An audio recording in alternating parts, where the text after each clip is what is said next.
এখন শীত সময় পাখি ভোর রাত থেকে যখন ছেড়ে দিই তখন কিন্তু এরকম একটা ঘরোয়া একটা ছোট ওর চাইতে একটু বড় ঘর করে যাতে এখানে গরম থাকে সে অবস্থা ছেড়ে দিই। তারপরেও সারাদিন এই যে দেখছেন সামনে যে ব্যারিকেড আছে, সারাদিন কিন্তু এই খোলা জায়গাগুলা যেগুলা দেখতেছেন এটা কিন্তু এখন এখন যেহেতু সকাল হয়েছে ১ ঘন্টা পর খুলে দেব।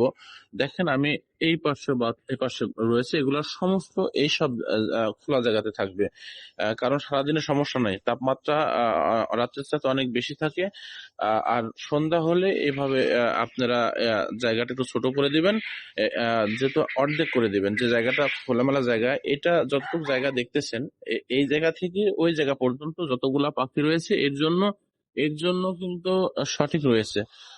কিন্তু সকাল ও রাত্র হলে অনেক সময় পাখিরা নষ্ট হয়ে যাবে যদি আপনি এই খোলামেলা জায়গাতে রাখেন। আর একটু বড় হোক তখন আমি খোলামেলা জায়গায় দেবো। যেমন এই পারে দিয়েছি, এগুলা কোনো সমস্যা নাই।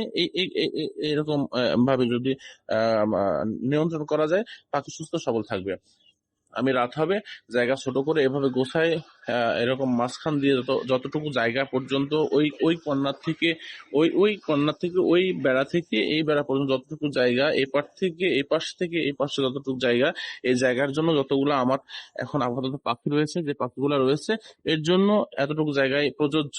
কিন্তু রাত হলে কিন্তু প্রযোজ্য না। রাত হলে তারা কিন্তু ঠান্ডা যেহেতু এখন সময় তাদের সমস্যা হবে বিধায় আমি এই জায়গাটুকু আরো একটু অর্ধেক করে দেবো দিয়ে সেটা এরকম সালার বস্তা মাঝখানে দিয়ে পাখিগুলা ওইদিকে ছড়ায় এক জায়গা কম জায়গার মধ্যে রেখে দেবো। তাহলে পাখিগুলো আমার সুন্দর থাকবে, ফ্রেশ থাকবে। আর নচেত পাখিগুলো কিন্তু একটার পর একটা লেগে গাদা লেগে নষ্ট হয়ে যেতে পারে।